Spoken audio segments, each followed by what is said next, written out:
Setelah beberapa hari tinggal di Badener, Gajah Mada berniat kembali ke Majapahit untuk menyelidiki suasana kota yang sudah diduduki oleh Rakuti. Di sana Gajah Mada mengumpulkan para pemimpin daerah dan mengabarkan bahwa Raja Jayanegara telah wafat dalam pelarian. Gajah Mada bersandiwara seolah-olah ia senang dengan kejadian seperti itu, dan Gajah Mada mengajak mereka untuk bergabung mendukung pemerintahan Rakuti. Tetapi sikap Gajah Mada ini mendapat perlawanan dari mereka.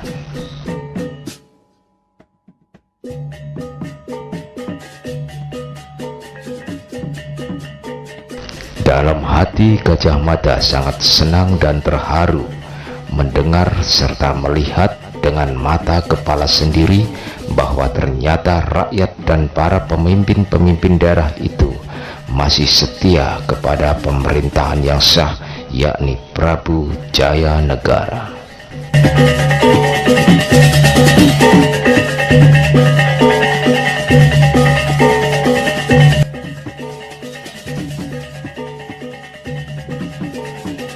Akhirnya Gajah Mada mengatakan tentang hal yang sesungguhnya, bahwa Prabu Jayanegara masih hidup dan berada di suatu tempat yang aman. Disatukannya para pemimpin-pemimpin daerah itu serta rakyat untuk menggempur pemerintahan Rakuti.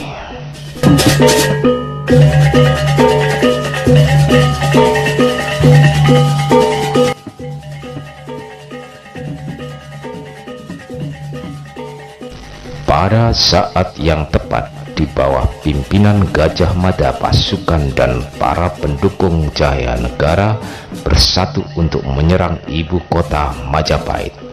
Seluruh kerabat istana kocar-kacir dan lari tunggang langgang karena istana sudah dikepung oleh ribuan massa dan pasukan. Akhirnya tertangkaplah Rakuti beserta pengikutnya dan terbunuhlah mereka dalam pergolakan itu.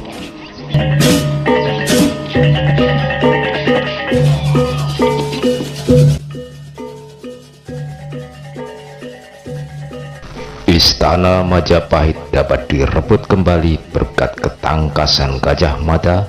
Kini Prabu Jayanegara sudah duduk kembali di takhta dan memerintah kembali dengan suasana yang kembali aman. Tetapi walaupun begitu, Majapahit masih belum bisa dikatakan memiliki raja yang tepat, sebab karakter pribadi Jayanegara tidak menunjukkan sebagai raja yang baik.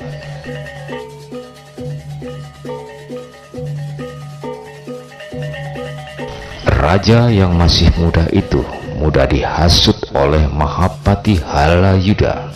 Dia tidak memiliki pendirian yang kokoh sebagai raja, mudah marah dan tanpa memperhitungkan sesuatu sebelum mengambil keputusan.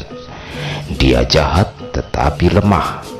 Selain itu, dia sering dan suka berbuat yang tidak pantas terhadap para istri pejabat istana, terutama terhadap istri Tanca, seorang tabib istana dan seorang anggota Dharma Putra.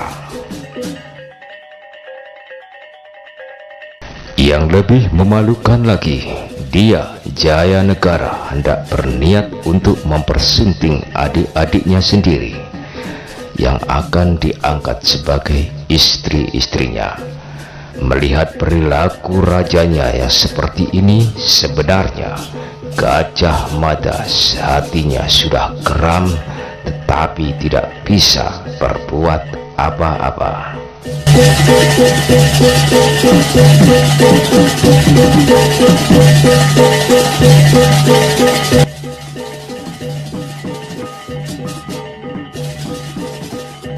Setelah pemberontakan Rakuti berakhir, hubungan antara Jayanegara dan Mahapati Halayuda mulai renggang.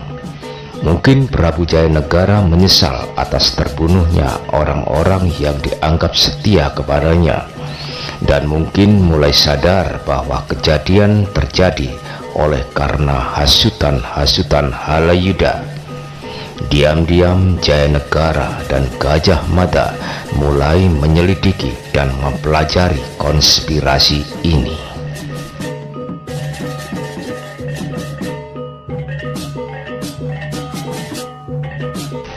Dan pada akhirnya terbongkarlah semua kejahatan-kejahatan yang pernah dilakukan oleh Mahapati Halayuda.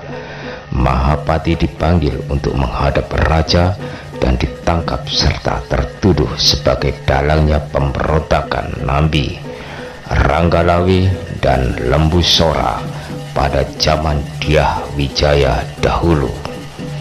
Kemudian ia dibawa keluar kota untuk dihukum mati dengan cara dicincang seperti babi hutan atau dicabik-cabik sampai mati.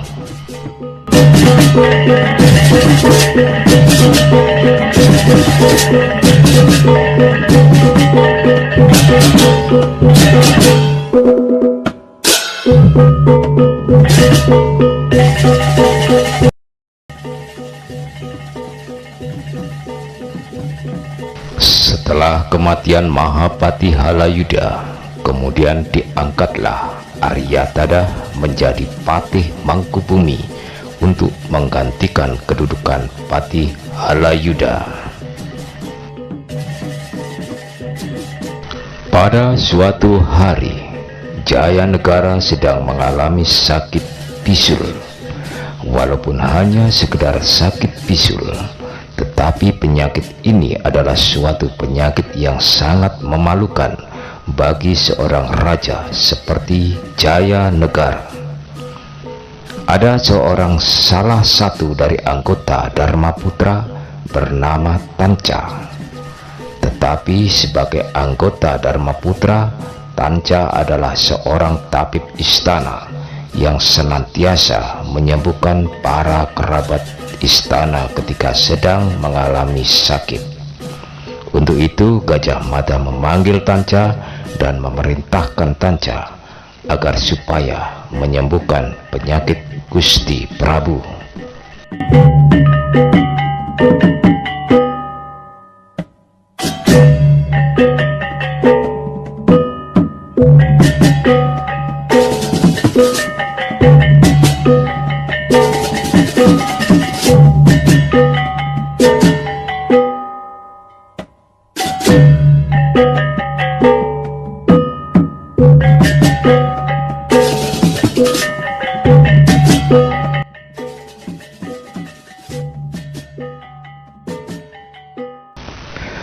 Setelah menghadap Gajah Mada, Tanca berpamit serta mohon izin untuk melaksanakan tugasnya. Dengan didampingi oleh Gajah Mada, ia terus bergegas menuju kamar pribadi raja. Sesampai di tempat yang dituju, terlihatlah Gusti Prabu sedang tidur rebahan di tempat tidurnya, dan Gajah Mada menunggu di luar depan pintu. Gusti Prabu Jayanegara mempersilahkan Tanca untuk melakukan tugasnya.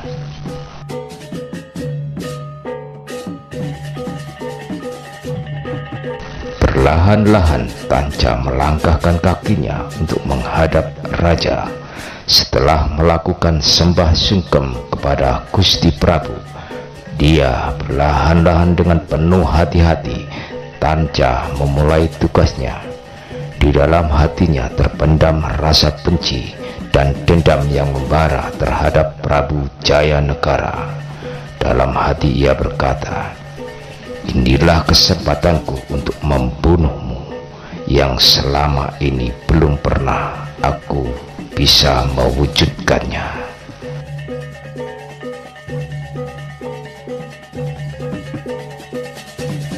Di dalam hatinya, Tanca selalu teringat akan kematian teman-temannya seperti Rakuti, Rasemi, Rayuyu, Rabanyak, serta kerabat-kerabat dekat lainnya yang telah gugur di masa pemberontakan Kuti. Dan yang lebih menyakitkan lagi adalah istrinya yang sering dilecehkan oleh Prabu Jaya Negara.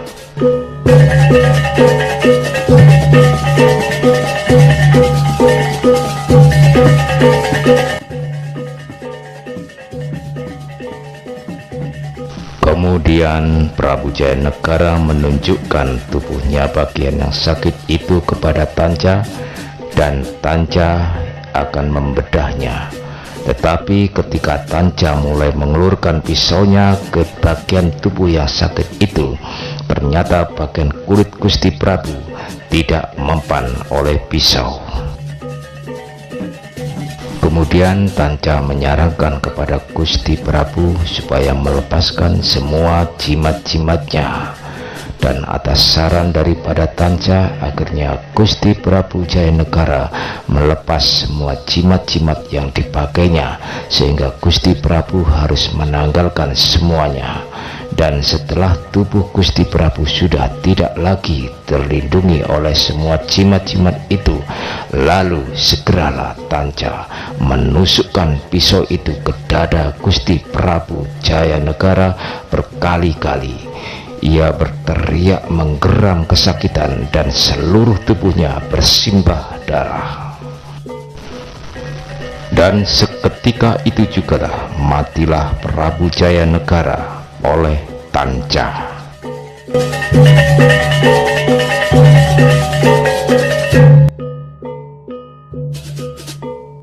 Gajah Mada mendengar teriakan histeris itu dari luar dan langsung masuk menghampirinya. Terlihatlah pemandangan yang mengerikan itu oleh Gajah Mada, dan tanpa pikir panjang lagi ditusuklah Tanca oleh Gajah Mada dari belakang, dan matilah dia seketika. Tragedi berdarah di kamar raja itu membuat seluruh istana menjadi gempar. Tragedi ini terjadi pada tahun 1328.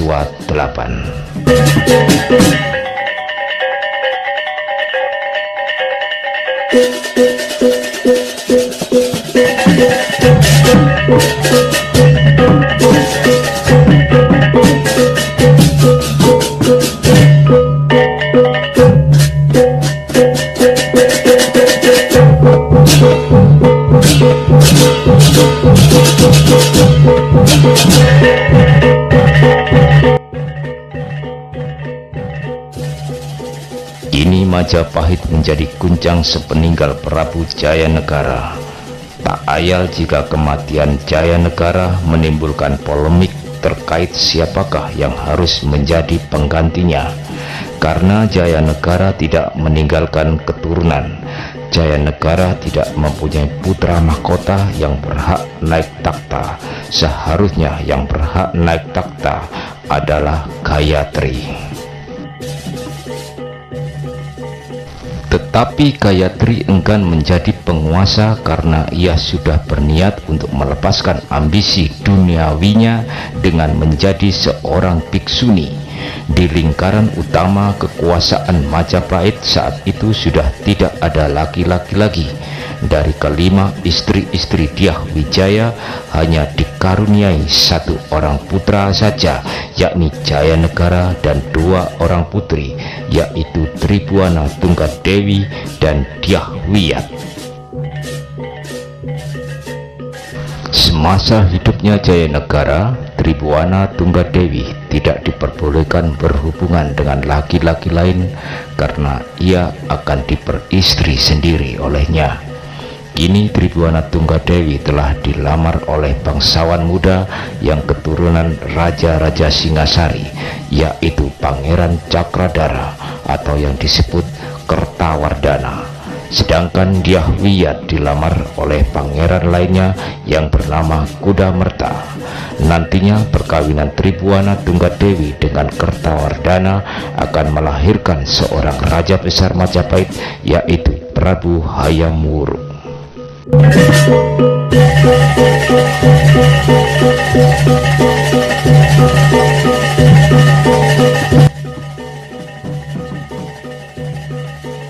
Dua tahun kemudian, setelah naiknya Tribuana Tunggadewi sebagai Ratu Majapahit, tepatnya di tahun 1331, terjadilah pemberontakan Sadeng dan Ketah. Sejarah pemberontakan Sadeng melawan Majapahit merupakan aksi pembalasan atas kematian Nabi. Bersama Ketah, orang-orang Sadeng terlibat konfrontasi dengan pasukan Majapahit. Gajah Mada mempunyai peran penting dalam upaya memadamkan perlawanan ini.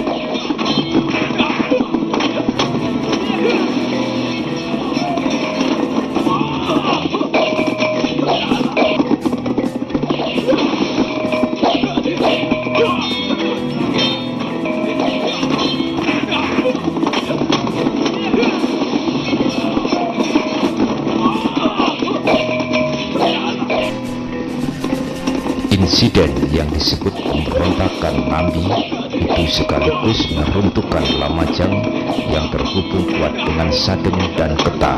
Selama belasan tahun orang-orang Sadeng dan Ketah menyimpan murka sambil menunggu saat yang tepat untuk membalas dendam, dan akhirnya di masa Tribuana Tunggadewi mereka mengadakan pemberontakan terhadap Majapahit.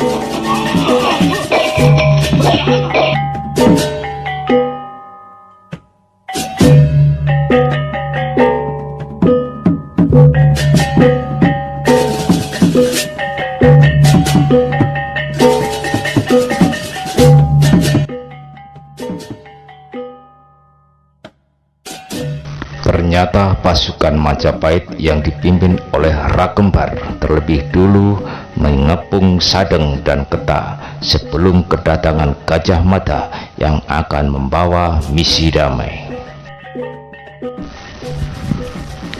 Pertempuran terus berlangsung sengit dan tak dapat dipadamkan lagi.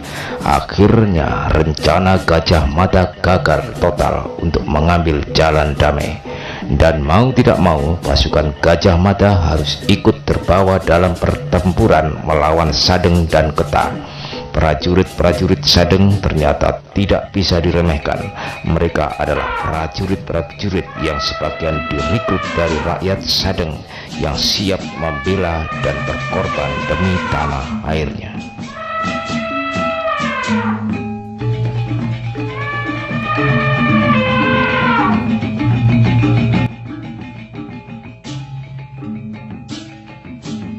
Pasukan Sadeng ini sangat tangguh karena dilengkapi dengan pasukan gajah yang dipimpin oleh Wirata dan Wiragati. Akhirnya datanglah pasukan yang dipimpin oleh Adityawarman dengan secara tiba-tiba langsung menggempur benteng pertahanan Sadeng. Dalam keadaan yang tidak siap ini, akhirnya pertahanan Sadeng dapat dilumpuhkan dan pasukan Majapahit kembali dengan membawa kemenangan.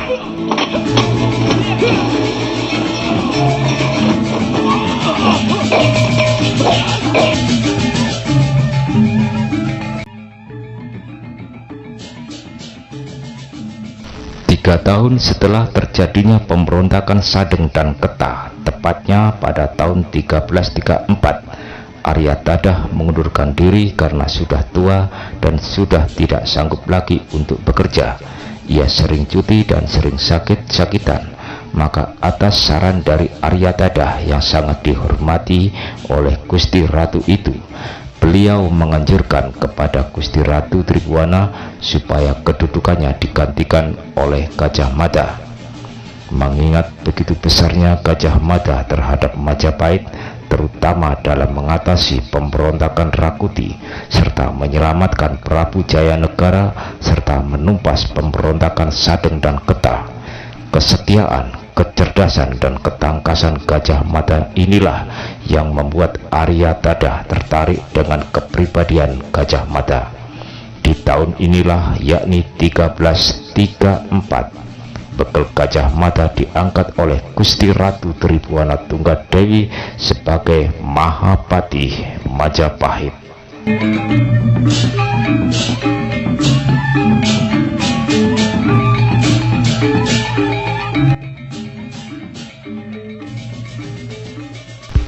2 tahun setelah pengangkatannya sebagai Mahapati, Gajah Mada yang berambisi untuk memperluas wilayah Majapahit dengan melakukan penaklukan ke wilayah lain tidak dapat dipadamkan semangatnya. Dan pada tahun itu juga, di tahun 1936, Gajah Mada bersumpah untuk tidak akan mengenyam kenikmatan sebelum seluruh Nusantara bersatu di bawah naungan Majapahit.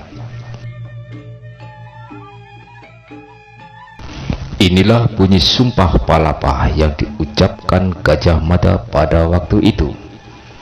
Lamun huwes kalah Nusantara, isun amukti palapa. Lamun kalah ring Kurun, ring Seran, Tanjung Pura, ring Haru, ring Pahang, ring Tumasik, samana isun amukti palapa. Yang artinya, jika telah mengalahkan Nusantara, saya baru akan melepaskan puasa. Jika sudah mengalahkan Kurun, Seran, Tanjung Pura, Pahang, Dompu, Bali, Sunda, Palembang, dan Tumasik, demikianlah saya baru akan melepaskan puasa.